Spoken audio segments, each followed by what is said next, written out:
some times when American Jews actually embraced racist thoughts. Second, we'll look at times when American Jews were complicit in racism.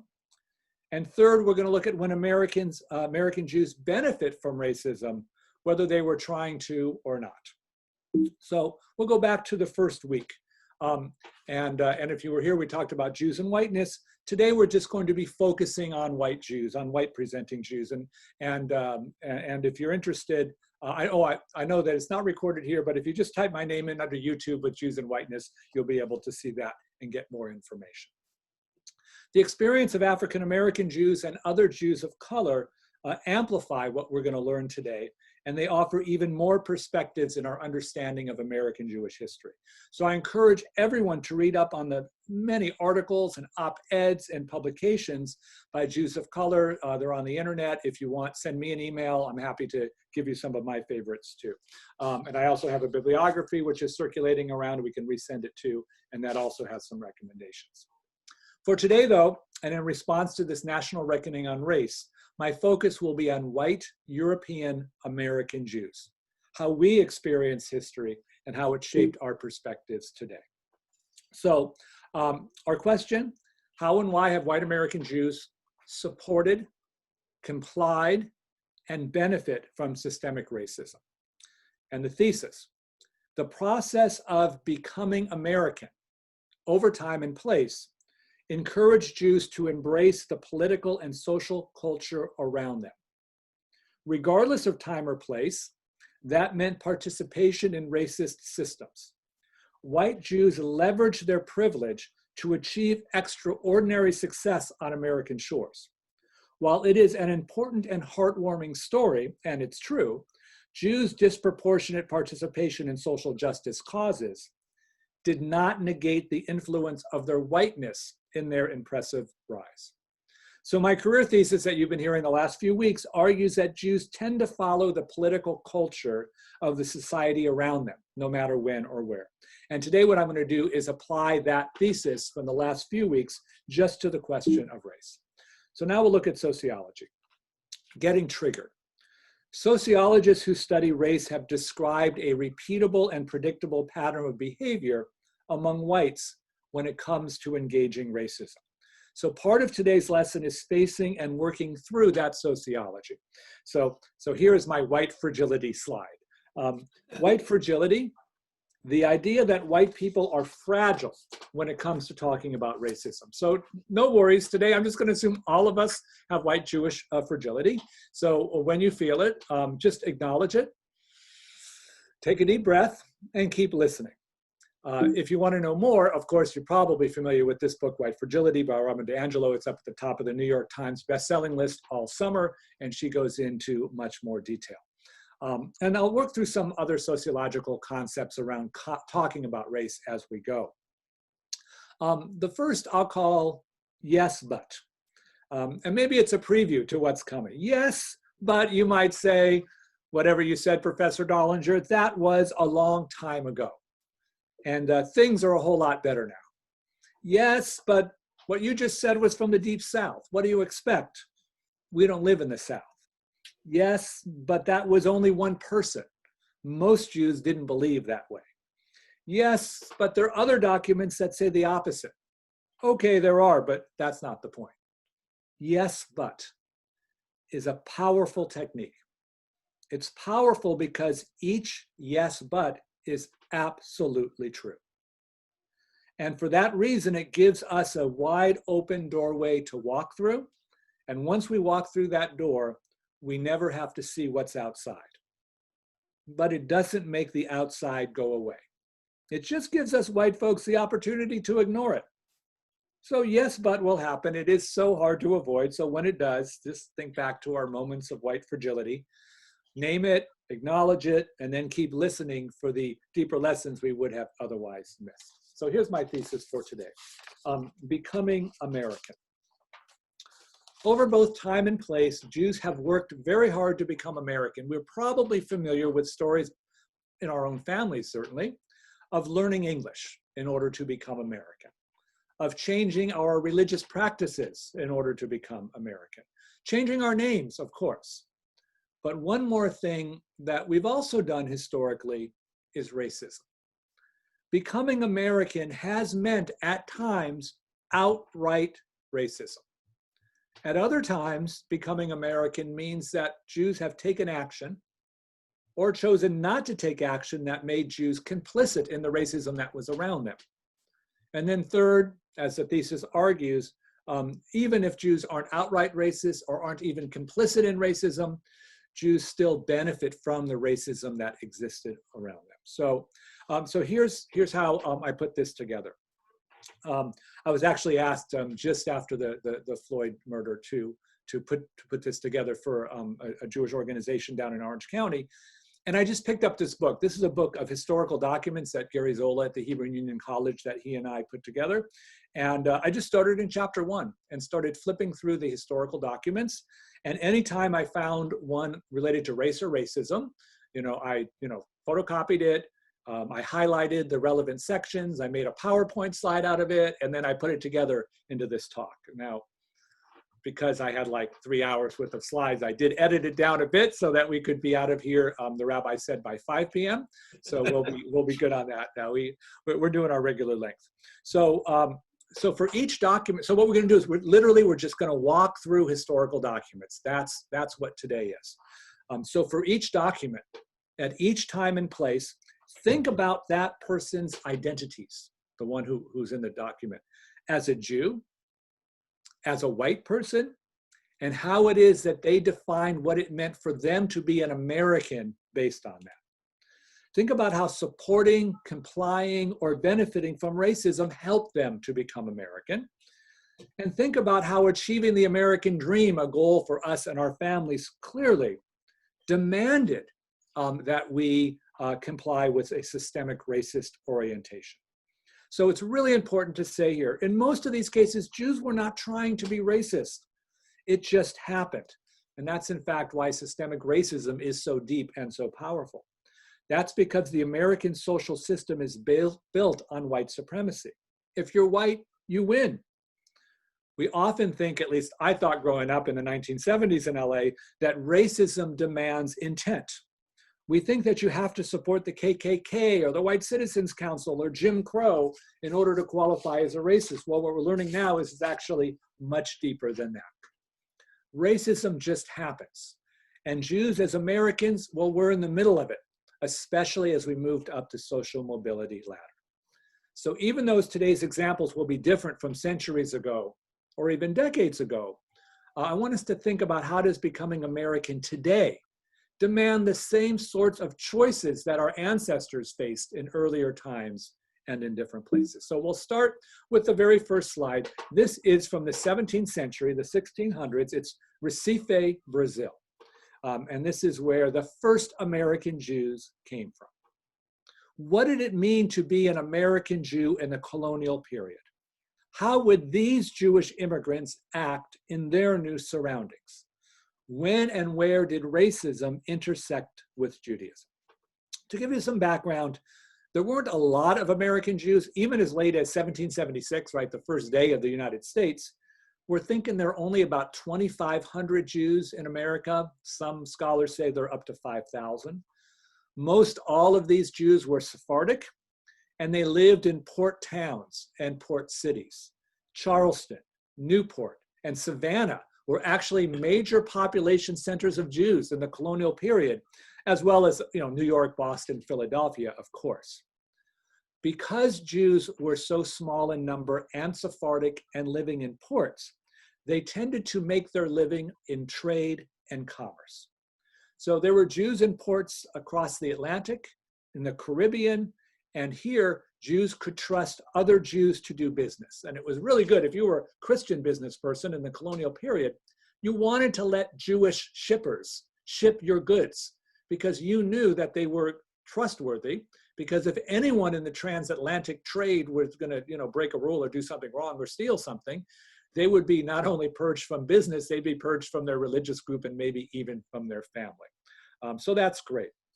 So our first challenge is going to happen in 1713. The colonial governor of New York has stopped all exports to Jamaica. There's a boycott going on. What would a Jewish merchant do in 1713 when you needed to send a ship to Jamaica with goods, because that's what you do, but you're not allowed to do it. So what you see here in this document is a petition from a Jewish merchant, Abraham Chaim de Lucena, and Justice Bosch, going to Governor Hunter, requesting permission to ship provisions to Jamaica in 1713. And all I'm doing with this document is just establishing that this is what good, law-abiding Jewish colonialists do. They ship things across the ocean, and if there's a law that says you can't do it, they try to get an exception to the law. And now maybe you know where I'm going with this. What if the cargo wasn't goods to Jamaica, but instead were Africans to North America? What's the Jewish thing to do? What's the American thing to do? What's the right thing to do? What would each of us do? Well, I'd like to think that we would be anti-slavery and we would ever do this, but slavery was the law of the land. The colonial economy was built on slavery. I don't know if you remember from school the triangle trade routes system that went around. The entire shipping industry relied on the transport of Africans into slavery. So what did colonial Jews do? They did their job. Here's a document from 1762. This is from two Jewish merchants, Isaac Eliezer and Samuel Moses, to the captain of a ship which is about to set sail. And I'll read the highlighted portion. He tells his captain, orders the captain, that you embrace the first fair wind and proceed to sea and make the best of your way to the windward part of the coast of Africa. And at your arrival there, dispose of your cargo for the most possible can be gotten, and invest the neat proceeds into as many good, merchantable young slaves as you can, and make all the dispatch as you possibly can. Well, when Eli Faber, okay, so first of all, we have to say, Louis Farrakhan in the Nation of Islam published articles and even a book that accused Jews of controlling the slave trade, accused Jews of being disproportionately involved in the slave trade. This is anti-Semitic, this is untrue.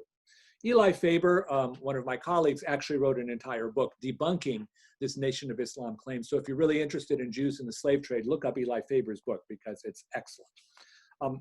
My point here today is different. I'm just here to say that from our earliest days on American shores, some Jews engaged in the slave trade. On a larger scale, our community's financial success depended on participation in slavery, and it certainly was built on slavery because this was systemic. Slavery at this time was woven into the fabric of the colonial economy, and the moment it did that, it was woven into American Jewish life as a result. Now, if you're looking closely at this document, you would learn that this ship left from Newport, Rhode Island. This ship didn't even come from the Deep South, which means in the colonial period, slavery and racism isn't just a regional issue, or at least as I always thought. So what did it mean to become American in the colonial South? Well, if you earned a comfortable living, would you own slaves? Again, I'd like to be able to answer no, but of course for Southern white Jewish men who had the money, the answer would be yes. How would you self-reflect on your slave ownership though? How would you reconcile yourself as a slave owner with your Judaism? If you had a choice between enjoying your status as a white Southerner who could own slaves and your obligation as a Jew who we would hope be opposed to slavery, what would it look like? So I want to give a warning here. The next document contains the N word many times. Of course, I'm not going to say the word, but it is going to appear on your screen because it does appear in the document. Here is a letter from Meir Josephson to Michael Gratz from 1762. If you come here for the coming Sabbath Nachmu, it would please me very much because we are presently very lonesome on the Sabbath. I also inform you that I may again sell my N-word wench at a profit. So if a ship with N-word should arrive or a ship with indentured Germans, you will let me know because I cannot manage without a servant. The wench I now has two virtues, both bad ones. First, she's drunk all day when she can get it. And second, she's mean. so that my wife cannot say a word to her. She's afraid of her. How did all this happen? A free N-word here wants to court her and buy her from me. I don't want to give her away for less than 110 pounds with her bastard, because I bought the bastard too. Signed, your affectionate friend, the humble Meir, son of Joseph. Wow. This was a typical letter, or at least from Meir Josephson's perspective, it was a typical letter. The letter integrated his Jewishness. He's lonely on Shabbos. He'd like to have a Jewish friend come and spend Shabbos with him. And that closing salutation, your affectionate friend, the humble Meir, son of Yosef. Oh my goodness. Yeah, Meir embraced the privilege of his whiteness. It was conferred on him by the white South. To try to compare this to today, the part that connects this awful moment with our own acculturation is the process by which we become part of American culture too. Meir Josephson so deeply embraced the culture around him, I don't even think he could have been aware of how this letter is going to land centuries later. It shows how the worst racism happens, even if we're believing Jews, and the worst racism can happen when we're not even aware of it ourselves, living in the world in which we're living. It shows how the realities of white privilege really can make uncomfortable moments for us as Jews. So our challenge and our opportunity today is to survey our lives to see in what ways there's subtle forms of racism that are still informing us and the way we live our lives. So now we'll move to the early national period. And the early national period for me is just after 1776 up until about 1820. And we'll start with the Declaration of Independence. It promised life, liberty, and the pursuit of happiness to all. The Constitution, about a dozen years later, promised to realize the Declaration of Independence into law. Except, as I think we're probably all aware, most of those two documents applied only to white, literate, landed men. And guess what? Jewish men in the early republic were just that. So if you happen to be a white, literate, landed man and Jewish, you are now complicit in a racist system without having to do a single thing. Here is the last will and testament of Samuel Jones, an American Jewish person from 1809. And I'll read some sections from the will.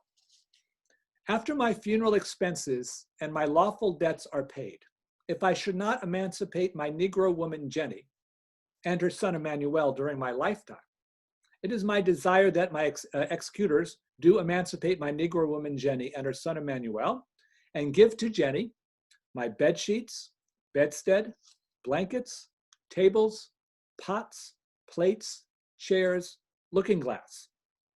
To my Negro woman Jenny, $200. To Jenny, I also leave the income of the leases, $100 per year, to be paid to her quarterly. And it is my further desire not to drive Jenny and her children out of my house in King Street until they have time to procure a place for their abode.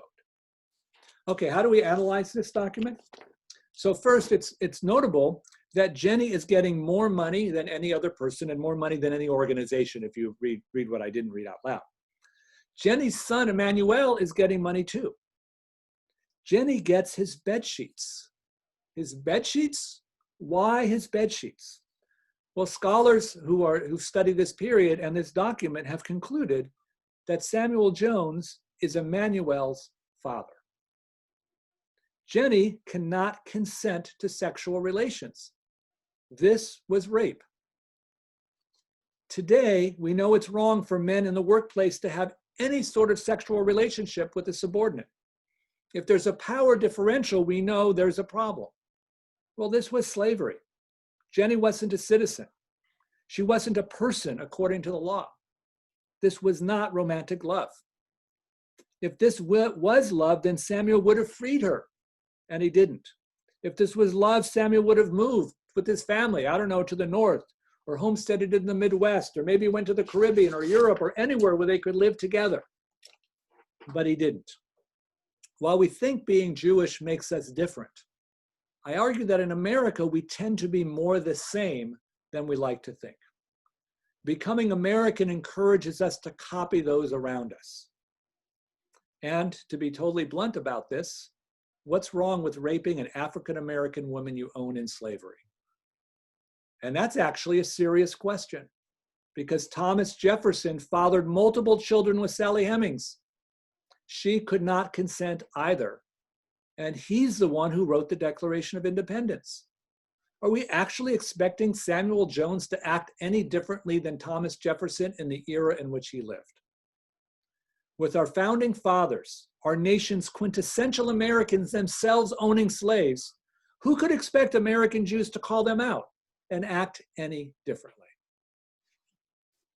The Civil War. Slavery is wrong and un-Jewish. Let's just start there, shall we? Judaism says, tikkun olam, we should repair the world. Our rabbis, as we've learned in the last few weeks, take really strong social justice positions. Sometimes they even get dissent from members of their own congregations for the stands that they take. And yeah, you probably know where this is going. Here is a sermon by Rabbi Morris Rafal called The Bible View of Slavery, a Discourse from 1861. And I'll read a part of it. This is from Genesis 9:25, the story of Noah. You and I may regret that in his anger, Noah should from beneath the waters of wrath again have fished up the idea and practice of slavery. But that he did so is a fact which rests on the authority of Scripture. I arrive at the conclusion that next to the domestic relations between husband and wife, parents and children, the oldest relation of society with which we are acquainted is that of master and slave. When you remember that Abraham, Isaac, Jacob, Job, the men with whom the Almighty conversed, all these men were slaveholders. Does it not strike you that you're guilty of something very little short of blasphemy? My friends, I find, and I'm sorry to find, that I am delivering a pro-slavery discourse. I am no friend to slavery in the abstract. I'm still less friendly to the practical working of slavery. But I stand here as a teacher in Israel, not to place before you my own feelings and opinions, but to propound to you the word of God, the Bible view of slavery. The result to which the Bible view of slavery leads us is, first, that slavery has existed since the earliest time. Second, that slaveholding is no sin, and that slave property is expressly placed under the protection of the Ten Commandments. And third, that the slave is a person and has rights not conflicting with the lawful exercise of the rights of his owner. Well, to analyze this rabbinic sermon, here's the shocker, the rabbi's from New York City. More than that, he's from Congregation B'nai Jeshurun. B'nai Jeshurun now in New York is one of the nation's leading synagogues. They're the ones coming up with all the new innovative ideas. Synagogues around the country all want to know what's B'nai Jeshurun doing. When we go to New York, you always want to go there for Shabbos just to have that experience. And to imagine that B'nai Jeshurun of all places is going to have a rabbi defending slavery shows us once again that when it comes to race and racism in America and American Jewish history, the Mason-Dixon line is less relevant than we would think. Isaac Meir Weiss was one of the most influential rabbis of his generation, a founder of classical Reform Judaism and the seminary. He lived in Cincinnati. He ran his own Jewish newspaper. And this is from 1867. After the Civil War, he took a trip to Richmond, Virginia. And he kept a diary, and then later he took the diary and wrote it up into this article describing his experience in Richmond and his vision for what America would be after the Civil War. So I'll read to you a piece of this. As inevitable is fate, the 11 southern states are to belong to the Negroes. The enfranchisement of the Negro and the disenfranchisement of so many white men places the destiny of those states directly in the hands of the Negro. The next consequence will be that as many white men as will possibly be able to sell out will go to the North. This again is as inevitable as fate. For the Southern man will not submit to Negro rule 1 minute longer than he must. The longevity and prolification of the Negro in that climate gives him a natural advantage over the white race and must in time press it from those states. The next consequence of the emigration of the white will be a new immigration of Negroes from Africa. 11 Negro legislatures, the representatives of 11 states in Congress, the thinly populated country, the want of labor, the better climate than the African, the good government, the rich country. Take all these circumstances together, and you cannot deny that the southern states in the course of 25 years will be a new Africa. The South will never be what it was. Her cotton trade is ruined. The white people will leave as fast as they can. That is the end of it, unquote. We're all linked to the culture around us. The process of becoming American extends even to our highest standing clergy. For Rabbi Weiss, freedom for former slaves conflicted with his view of what America, the America that he wanted. Now we'll go to the Industrial Revolution of the turn of the 20th century. Even though Reconstruction ended in 1877, systemic racism continued. It just continued in different forms. Sharecropping replaced slavery.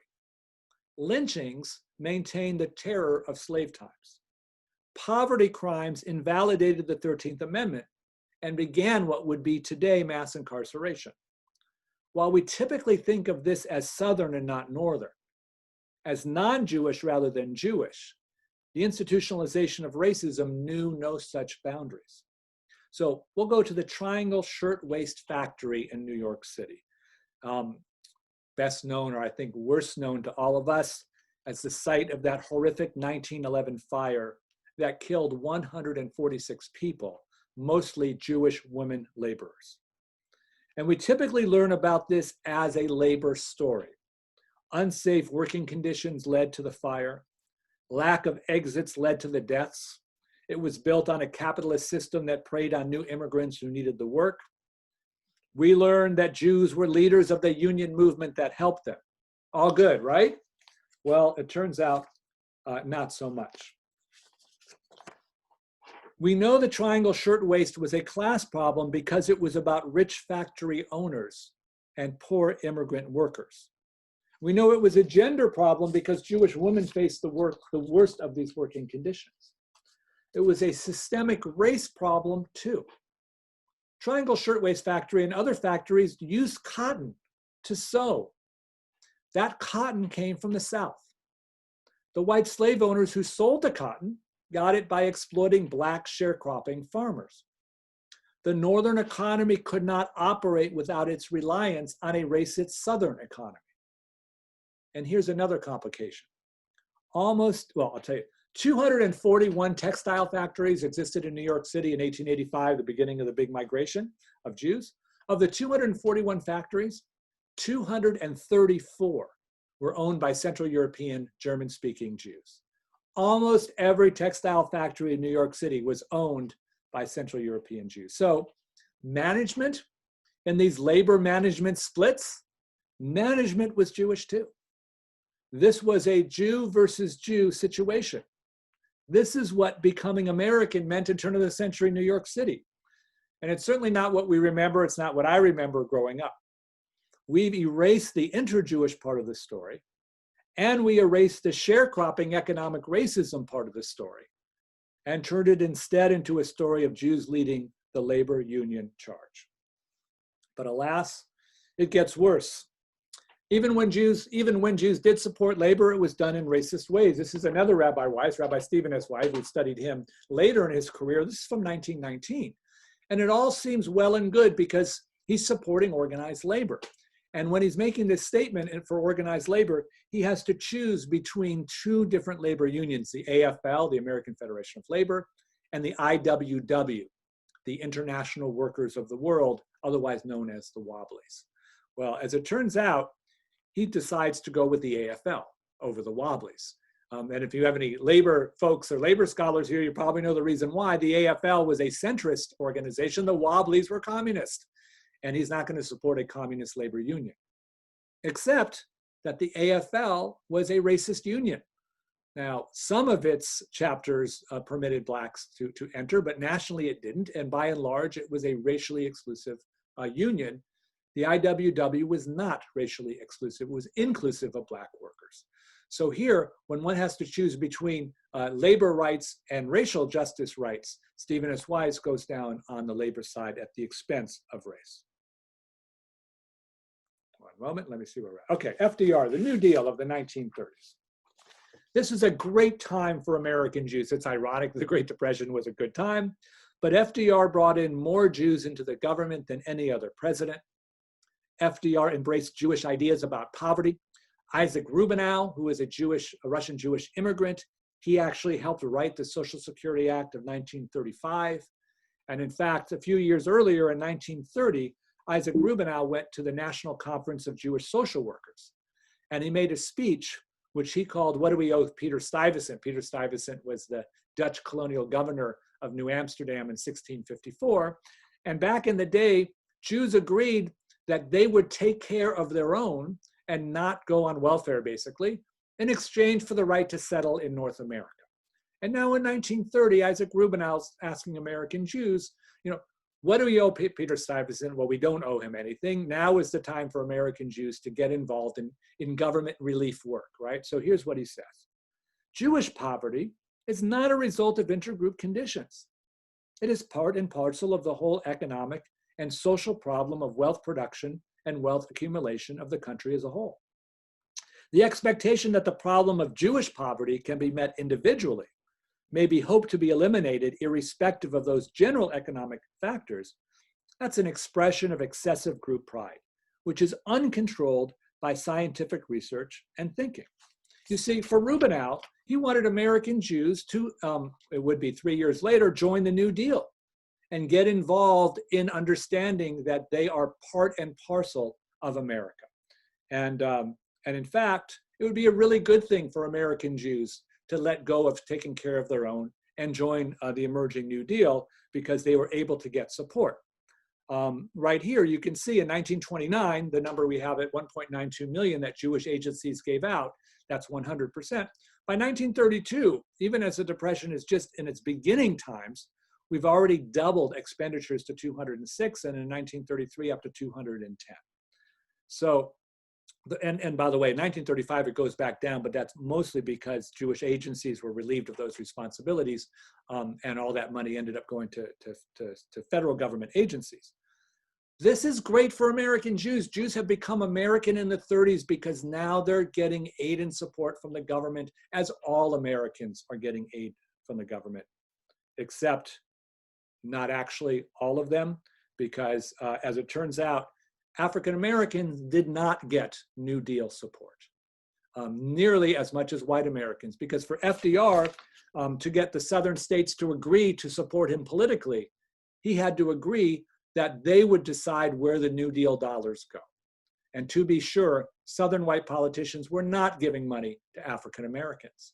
So here, American Jews in the 1930s benefit from a federal government relief system, even though that federal relief system was systemically racist and not offering the same dollars per capita to communities of color. Post-war America, and we've studied a little of this in the last 2 weeks if you were here, a great time for American Jews. Anti-Semitism plummeted between 1945 and 1960. The anti-Semitic housing covenants in the suburbs had ended through the 50s. The GI Bill gave 500,000 Jewish families new opportunities for home loans, for college, for mortgages. We collectively became Americans. Yay us. And Levittown, Pennsylvania, that we talked about in some previous lectures, was a prime example of this. Levittown was created, or many of them created, this is the first one outside Philadelphia, by a Jewish real estate developer named William Levitt. And he built tract homes on huge pieces of real estate outside American cities.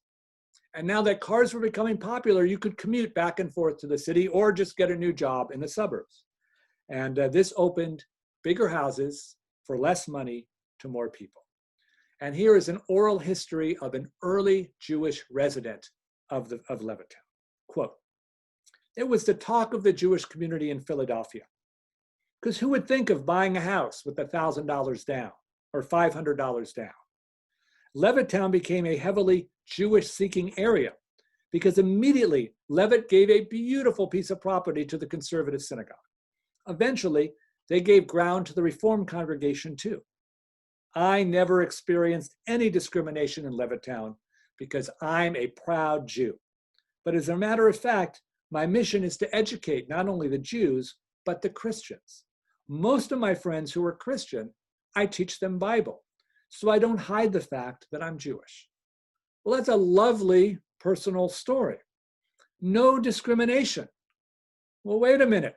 As we learned, Levittown was racially exclusive. It was white only. There was discrimination. This writer was using the word discrimination to refer to anti-Semitism, because in the early years, Jews were also signing covenants that excluded the resale of their houses to blacks.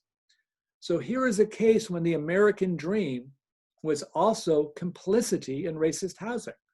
Jews had no intention to be racist when they bought their house, but when they did, they jumped over African Americans as they exited the cities and moved to the suburbs.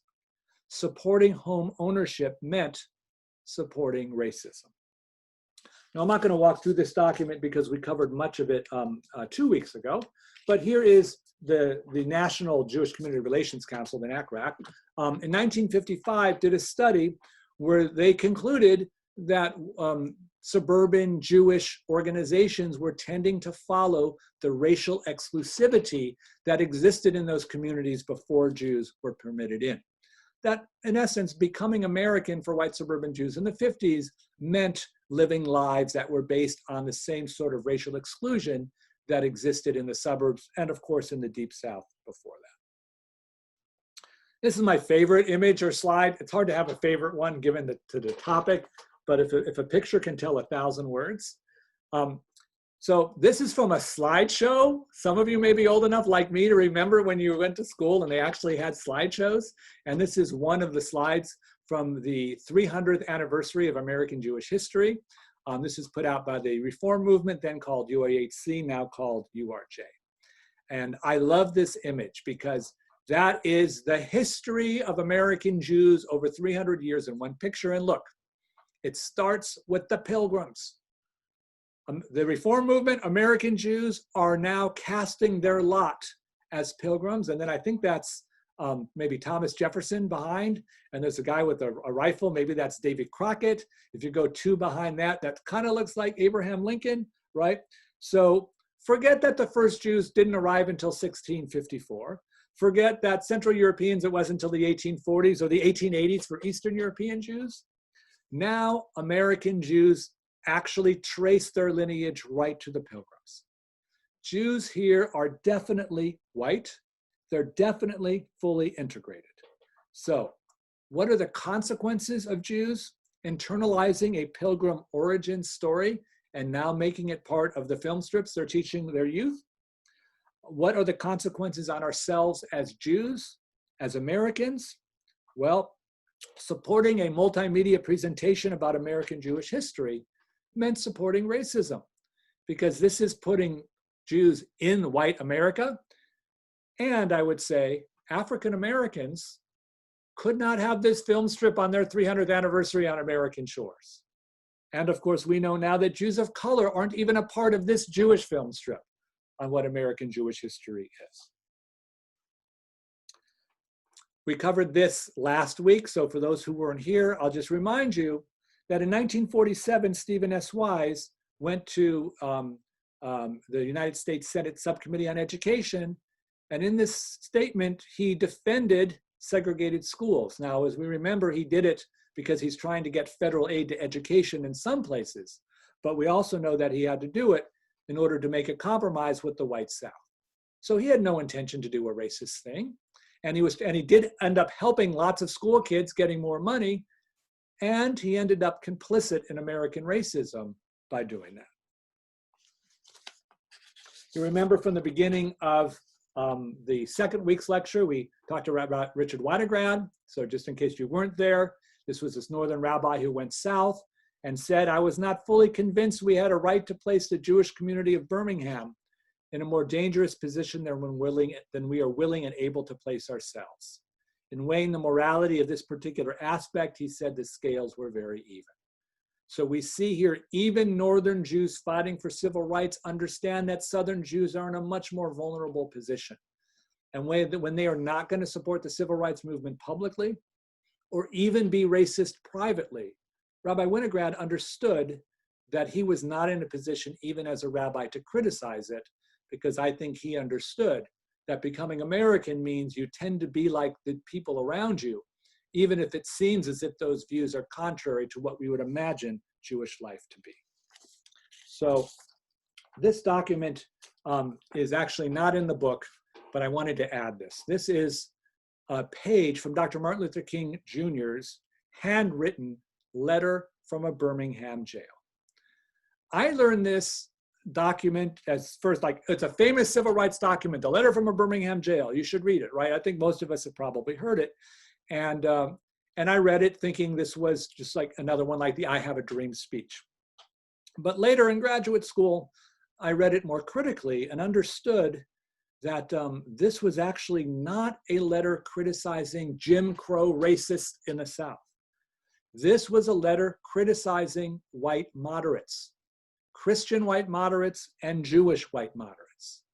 It turns out just before he got arrested, there were ministers and a rabbi who wrote and published a public letter in one of the Southern newspapers that said, look, Dr. King, we appreciate what you're trying to do, but frankly, you're too loud, right? There's too many protests. You should do things in a quieter, slower way.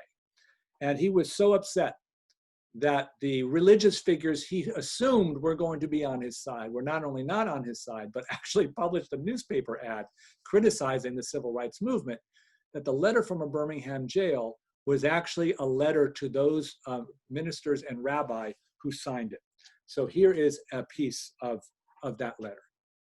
I must make two honest confessions to you, my Christian and Jewish brothers. First, I must confess that over the past few years, I have been gravely disappointed with the white moderate.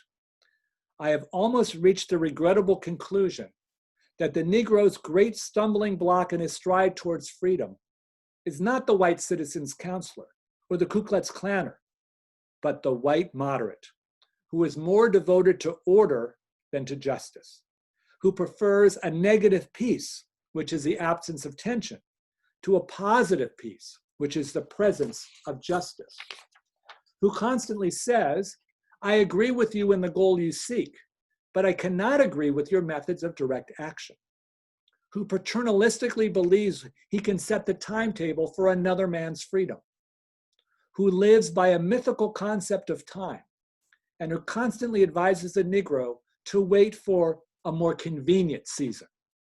Shallow understanding from people of goodwill is more frustrating than absolute misunderstanding from people of ill will. Lukewarm acceptance is much more bewildering than outright rejection. When I was suddenly catapulted into the leadership of the bus protest in Montgomery, Alabama a few years ago, I felt we would be supported by the white church. I felt that the white ministers, priests, and rabbis of the South would be among our strongest allies. Instead, some have been outright opponents, refusing to understand the freedom movement and misrepresenting its leaders. All too many others have been more cautious than courageous and have remained silent behind the anesthetizing security of stained glass windows. End quote. This is the challenge we face today. How much have we as Jewish social justice advocates followed the pattern King described? This is the definition of racism as not being anti-racist, and it's a call to action. Good-hearted liberalism, according to King, means complicity in racism. Contemporary America. I'll move away from the history reader now and from history to give you some documents and some of my own thoughts from the contemporary period. As we learned, since the civil rights movement ended, the fight against racism came north. We had whites-only neighborhoods, but without Jim Crow laws. Whites-only schools, but without Brown decision challenges. When integration and busing came, as we learned last week, Jews pulled kids from public schools and opened Jewish day schools. When Black power demanded real equality instead of just legal equality, Jews turned to fighting for Soviet Jews instead. When Jews faced anti-Israelism, anti-Zionism, and sometimes even anti-Semitism from a new generation of Black activists demanding change, they retreated from the front lines. They built their own Jewish ethnic revival instead. And in this case, even fighting for Jewish causes supports racism. It all comes crashing together in the Black Lives Matter movement. The number one question of concern I get in every one of my lectures this summer, it doesn't even matter if the lecture is about this, is how can Jews support Black Lives Matter when some of its leaders are espousing anti-Semitic beliefs? So I'll pause from the history and reflect on what I'm learning from leaders in the Jews of color community and from white Jewish anti-racist activists who I called when I kept getting all these questions to see how they are responding. Some Jews oppose Black Lives Matter because some of its leaders are anti-Zionist and anti-Semitic. An anti-Zionist statement was included in a nearly 40,000-word statement from the Movement for Black Lives. Many Jews have demanded a retraction of anti-Zionism as a condition of their support. We tell people of color to change their views, essentially, or we'll take our ball and go home. In this case, we're leveraging our white privilege, our power, to force African Americans to change their views. And of course, we're holding all African Americans accountable for what only a few are saying. Well, we get to make these demands only because America has privileged us to be in the position where we have enough power that we matter. So I say, let's not tell other people what they have to think. Let's not use the power we have as whites to pressure Blacks. Let's not, as one of my colleagues said, let's not miss the point. If the point is racial justice, and if the point is Black Lives Matter, let's join together for racial justice. Let's show our willingness to leverage our power for the good. And here we can get proximate and develop what I hope would be long-lasting relationships. And then we talk about our Zionism and our Judaism and what's important to us. Otherwise, we're only going to alienate even more African Americans who are disappointed, as King said, that white Jews are inserting conditions into their social justice mindset. We'll be in a much weaker position than we want. And when we need allies, when we need the communities of color to join us in the fight against anti-Semitism, we will not be in relationship with them to make that call. And then, of course, Jews of color. It's a good place for us to start our own work. Their absence from organized Jewish life reflects the many subtle and not so subtle ways that racism permeates our synagogues, our JCCs, and other Jewish organizations. Do white Jews ever get asked or demanded to explain how they became Jewish? Do white Jews ever get asked to be served another helping of Shabbat dinner because you assume they're on the custodial staff? Do white Jews ever get told that their very synagogue name tag doesn't belong to them? Jews of color rejection of organized Jewish life is actually our problem as white Jews.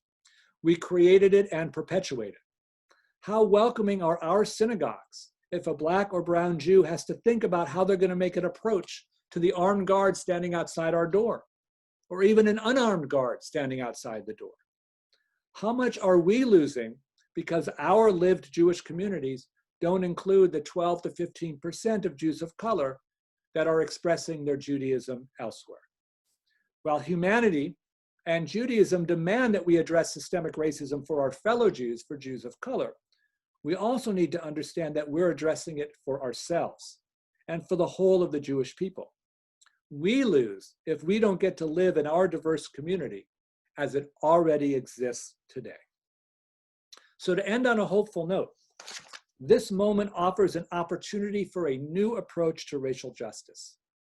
By seeing what has been invisible to us in American Jewish history, we can begin to see what has been vivid for African Americans and other communities of color. By letting go of our closely guarded version of American Jewish history, we can begin to see the backside of our social mobility, the negative consequences of our success.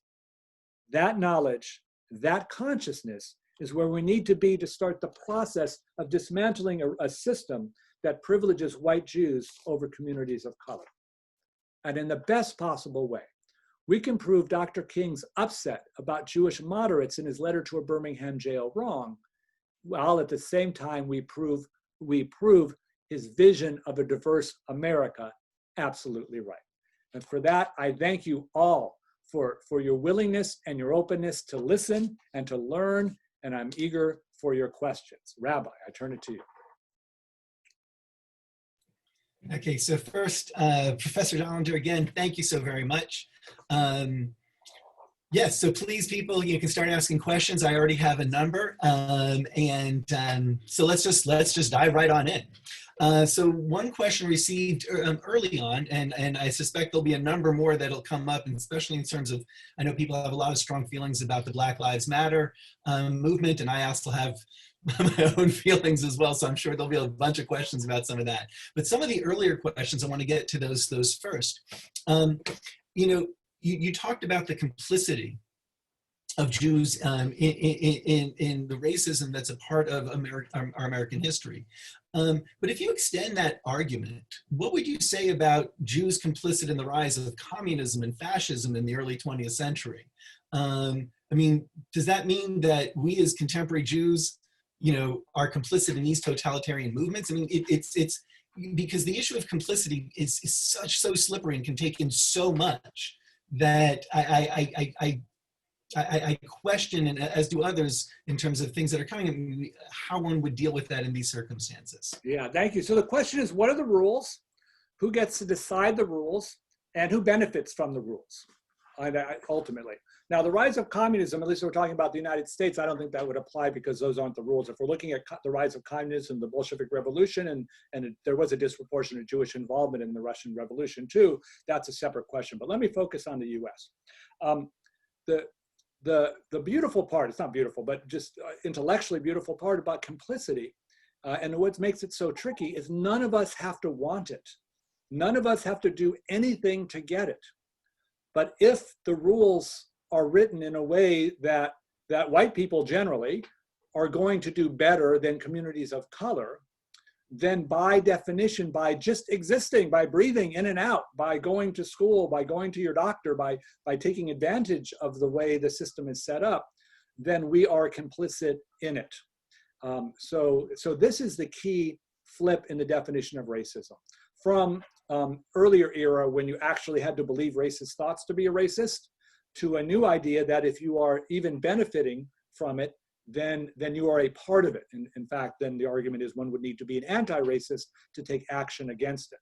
And what happens is, because American Jewish mobility was so rapid in the 20th century, mainly because the rules were set up in a way that American Jews, like, we got the jackpot. That was fantastic. Yay us. We were very hardworking. We went to school. We went to graduate. Like, we did it all right.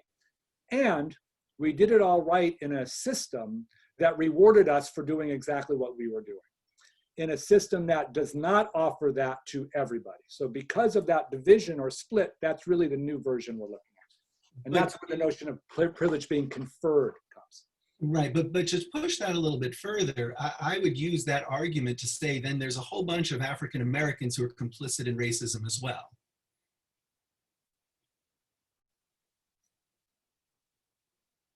Every community is diverse. Every community has lots of different folks with different perspectives. So it's important to distinguish between individuals and collective groups. This is where sociologists come in and social scientists, which is that if the data shows, you know, that white Jews over the last 100 years have done extraordinarily well, Black Americans as a group not risen to certainly the rate that white Jews have. Certainly there are going to be Jews who work really hard and don't succeed, and there are going to be African Americans who do fantastic. Those would be, in this case, exceptions that define the rule rather than one that undermines the sociology. Right, but I would also, I'll make one more comment on this particular section because there's other questions I want to get to, but I think it's worth pushing on a little bit, which is, you know, yes, there are others, you know, individually how we understand things is different, but we also, I think it's important while we acknowledge that, you know, the racism as we see it, we're also seeing at the same time in a country where it does change as well. And I think that how the argument of complicity impacts people in the African American community, I think is an important thing to kind of consider when we're describing a kind of a notion of complicity that is so unbelievably broad and takes in everyone and anyone who participates in this country in any way. Right, and so I should open by saying I'm not a scholar in African American history or Black studies. Of course, I've done readings in it because it's closely related to what I'm doing. There is privilege in all communities, and there is differences of opinion in all communities, and I think we could easily find that. Some of the commentators have been looking at the Democratic National Convention, and it's all about racial diversity, right? And lots of racially diverse faces up. And the next week, the Republican National Committee's up there. It's racially diverse. It also has lots. So if one were just looking at the number of faces and the time allocated, then it would appear as if nothing's going on. The sociologists and the scholars, looking at that would say, what's exceptional and what's more dominant in terms of the larger trends. Okay, so appreciate that. Another question that came up is someone was asking that I got a text about the New York Times 1619 project, right? And this is a project that really sees America's history only through the lens of race. And it seems to me that while race obviously plays a foundational role in our country, it seems to me such a narrow way of looking at it is just that. It's too narrow because we're too broad a country. And there's too many elements to our country than just that element of it, as important as it is. And I'm just wondering if you could reflect and share some of your thoughts on something about that. Yeah. So of course, and then it's an impossible question. So this gets into this is what historians call causality, what causes history to be what it is. The classic doctoral qualifying exam question, I don't know if I mentioned that to this group in the past, which is, what is more important? Race, class, ethnicity, gender, or religion in American history? Discuss. You have 3 hours, and you basically have to pick one of them, and usually race and class are the two that fight back and forth most of the time. So as a scholar, I will say each of these themes have their own histories, and there's scholars who frame it that way. The 1619 Project is clearly framing it through race. And I would say race is a huge causal factor, not only in race itself, but also, of course, in the economy, and then in all the systems that are built from the economy. So I tend to embrace each of, and by the way, if you look at the leftist or Marxist or communist scholars, it's all about class. It's not about race, right? And they're going to give you all of the scholarship there. So my job is to sort of read all of these perspectives, and ultimately we try to do some kind of synthesis.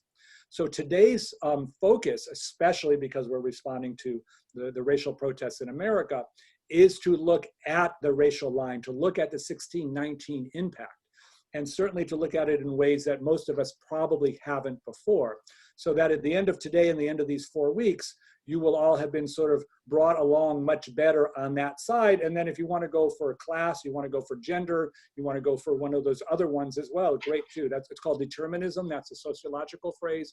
What do you think determines the way the world is? I happen to believe that all of these interact and intersect. I'm less interested in saying that one is more or less than the other. I'm perfectly good to hold all of it because I think all of it is relevant in different ways. Okay. Another question, this one getting into some of the weeds of specificity, if you will, some of the details. You mentioned different immigration acts and the impact that they had.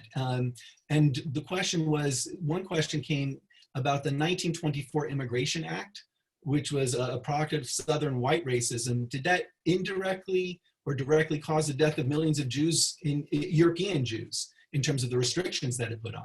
Okay, great question. First of all, it wasn't Southerners who did that. It was a whole country did that. That was scientific anti-Semitism by the United States Congress in 1924. For those who weren't here for the first week, what they did was they, instead of using the 1920 census to count Americans, they used the 1890 census.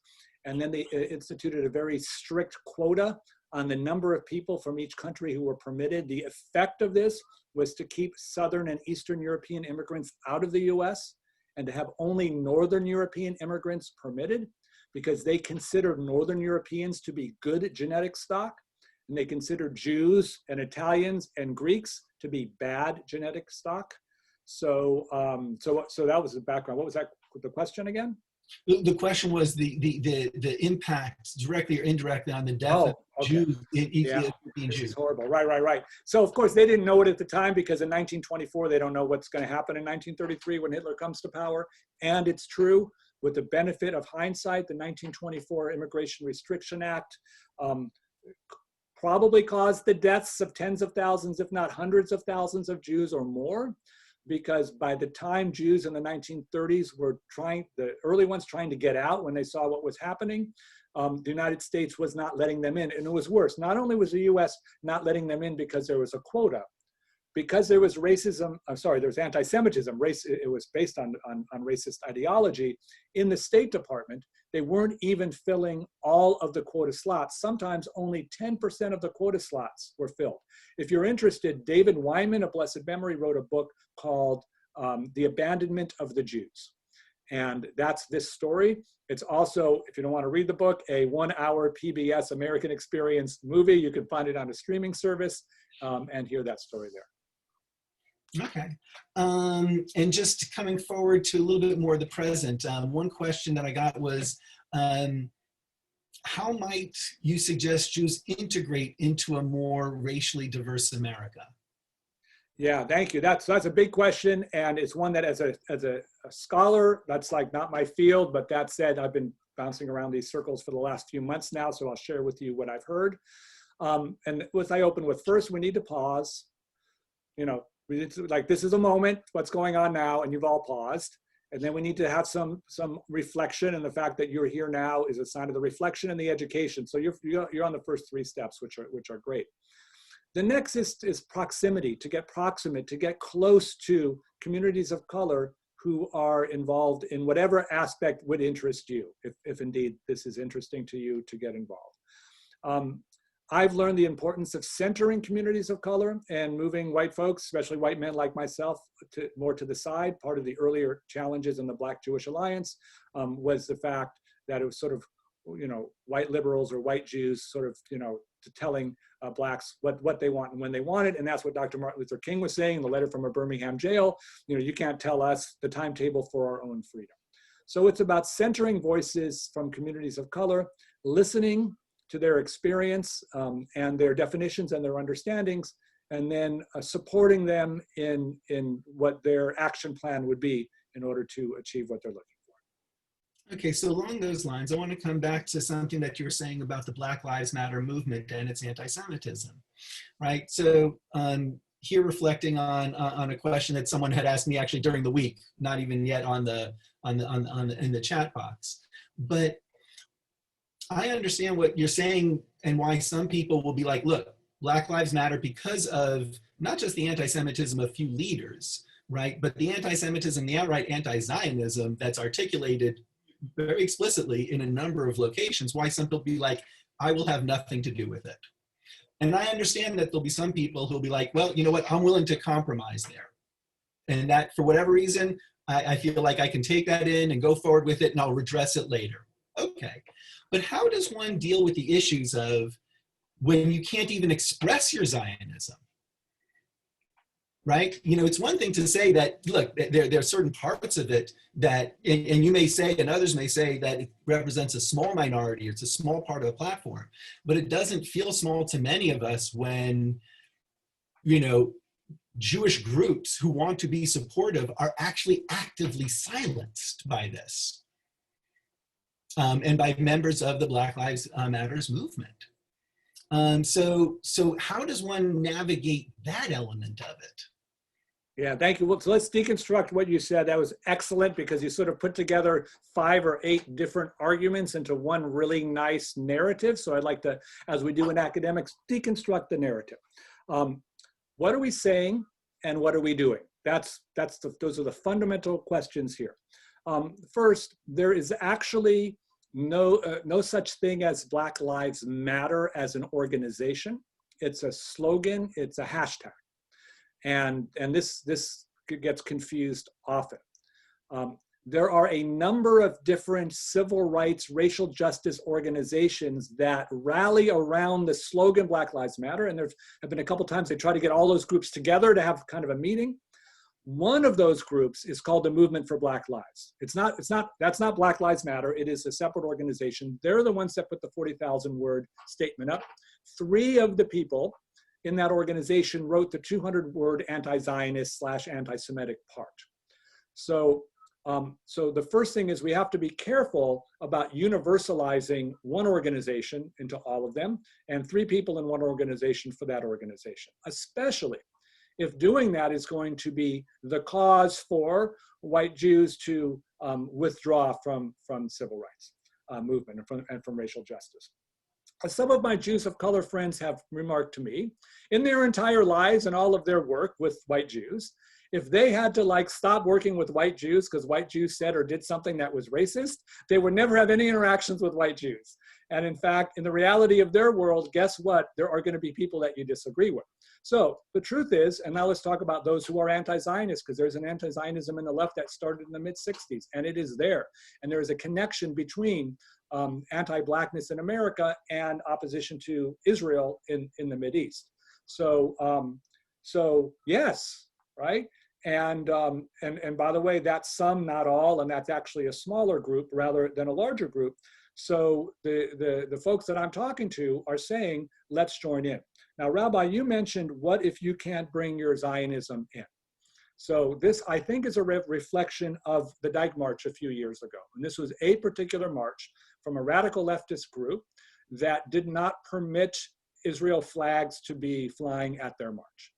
And in fact, there was huge backlash in Jewish leftist circles and Jewish progressive circles about exactly what the rabbi said. How can I, be allied with you if you won't let me be me when I'm there, right?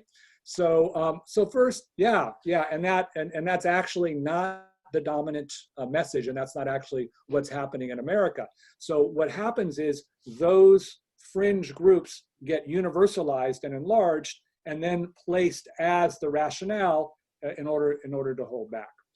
Truthfully, people on the right disagree with one another, people on the left disagree with one another.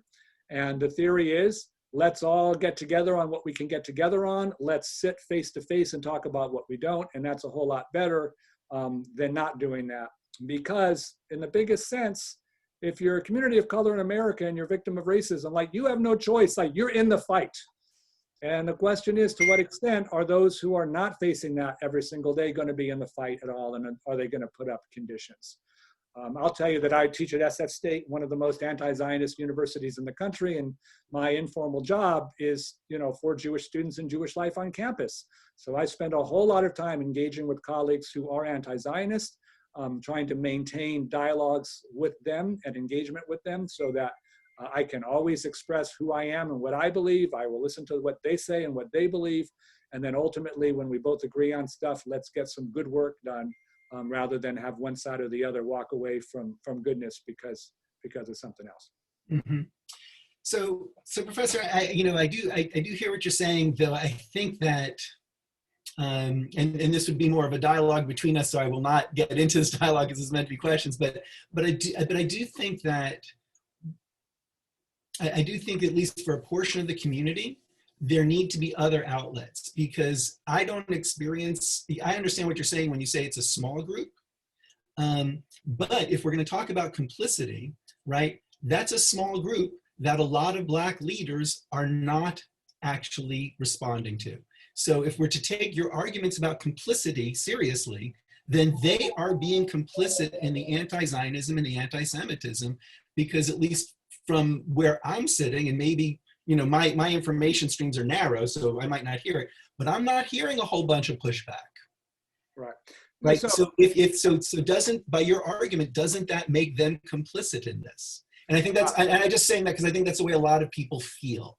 Well, yeah. No, I understand. And of course, there's at least 3 arguments that come up here in order to get the fuller picture. First, would be double standard, right? So this is called constructed narrative, which is sort of how do different groups in America and their own history and their own narratives get built or created or constructed that give worldviews. One of the worldviews when you're in the communities of color is that you're constantly there's a constant demand, from white people that you do this, say this, do it in this way, do it in that way. And it gets to the point that when you have another group, another white group telling you that another black person said another bad thing and you have to go now publicly repudiate them, that gets to be annoying, especially since white folks have folks in Congress and the Senate and lots of people that are not getting the same kinds of demands. So even the request gets integrated into the systemic racism that happens. And second, we have such a diversity of opinion among civil rights groups as well as among Jewish groups. There's plenty of places to go if folks are looking and interested. And third, there actually are lots and lots of repudiations of those who are anti-Semitic and even anti-Zionist in the Black community, which are not, just not getting the kind of publicity because it does not play into that larger narrative. So every time that sort of this comes up, and I reach out to my friends who are involved in this, so they send me 5 statements by 5 national leaders, and there it is. And at a certain point, it becomes a meta question.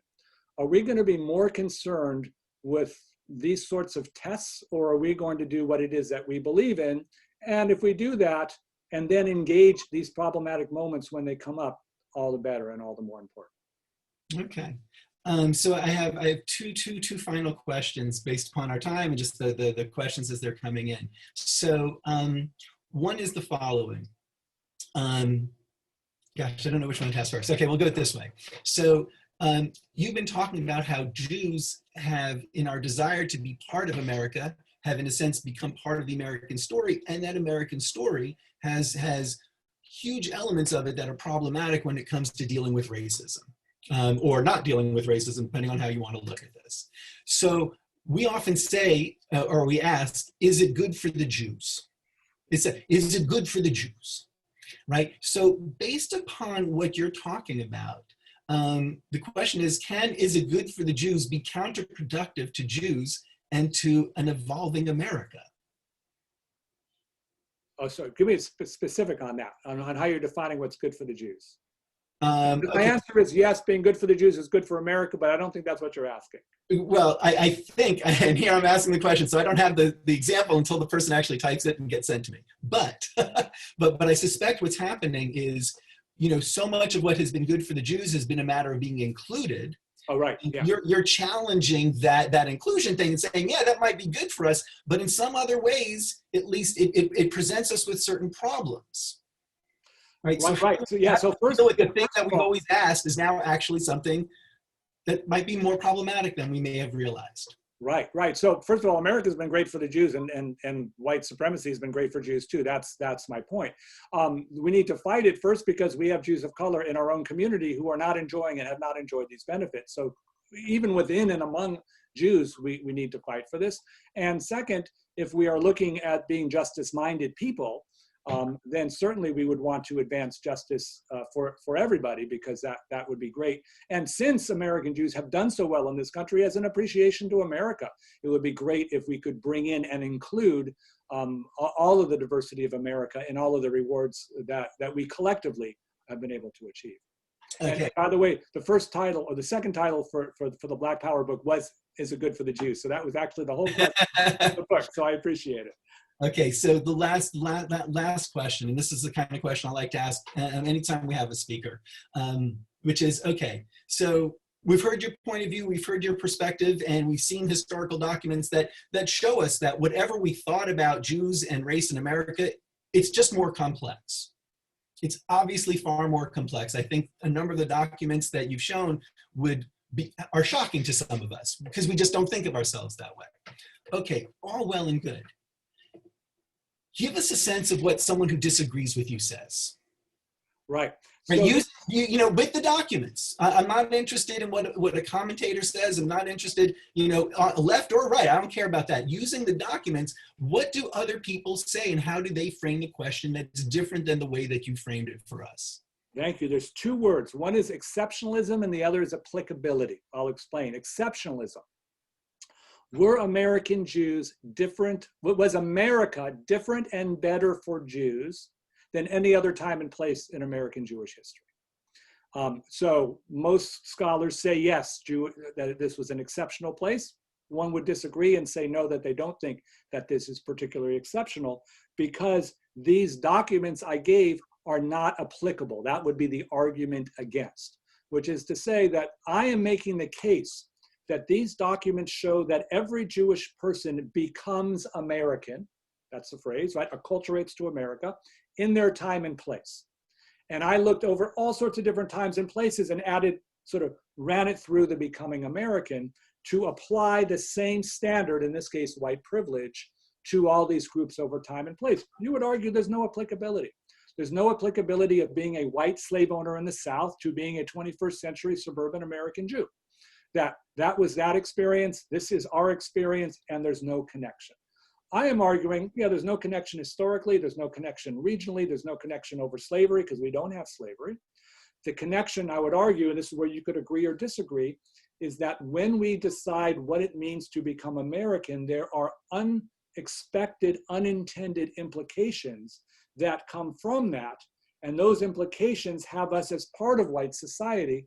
And the moment we're sort of enjoying the benefit of white society, then we are paralleling our ancestor Jews over time and place who are making their version of that for them. And thankfully, we don't have slave owning now, so that's not our question. And I guess our challenge, our opportunity is to self-reflect to see what our version of that would be. Okay. And obviously different people, different self-reflections, different ways they evaluate that will come to different points of view and different conclusions. All righty. So first, a series of thank yous. First, Professor Dollinger, thank you so much. Just really, while there are certain parts of the presentation over the course of the past 4 weeks that I've struggled with, and some of them I will confess, just to be totally honest, we're getting ready for Rosh Hashanah Yom Kippur, time of confession. There's some things which, be honest, that you've said that not only are they making me uncomfortable, I don't know if I agree entirely. I haven't bought into everything that, that you're sharing, but I appreciate the challenge of it. And that's really what it is that we were looking for in bringing this, is just to challenge people with the way that we're thinking. Where people come out, that's where people come out. But the challenge, that's part of what it is that this period of time is for. So I appreciate that, and I thank you very much for that. I also want to thank all of our friends from Temple Beth Hillel for joining us as well, and for Temple Beth Hillel and for Rabbi Horonsky's willingness to partner with us as we bring this together and we bring our communities together again to just be able to learn and to be able to reflect. Obviously, I'd be sorely sorely amiss if I didn't also acknowledge my congregants from Adat Ariel. Thank you all very much for coming.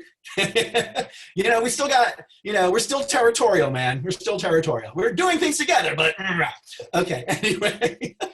So it's a pleasure to be able to have all of us together, the entire community. And I thank everyone. Behind the scenes, I want to just thank Herschel Bliefeld, our communications director, for running things so very smoothly. I really appreciate it. One question that did get asked is this coming up at the AAE Town Hall meeting tonight? No, this is not a topic for conversation at the AAE Town Hall meeting, but if anyone has any further conversations that they want to continue about this, I'll leave it to Professor Dollinger to decide how available he is, but I'm always available for further conversations and further follow-up. And with that having been said, I just want to thank everyone for participating, for joining. I hope this has been something that at least has sparked reflection in your own thoughts and your own way of looking at the world, and how it is that you go forward and think about approaching the new year. I hope this has given at least some food for thought and material to work off of. And once again, I thank all of you for participating in this program. And I know it's a wee bit on the early side, but I wish everyone a Shana Tova. May it be a good, healthy, and year of real growth for all of us as we take on the new challenges of this world and try to do so in a way that befits us and how we understand ourselves as Jews living in America. Thank you all very much. It has been a pleasure and an honor to join with you.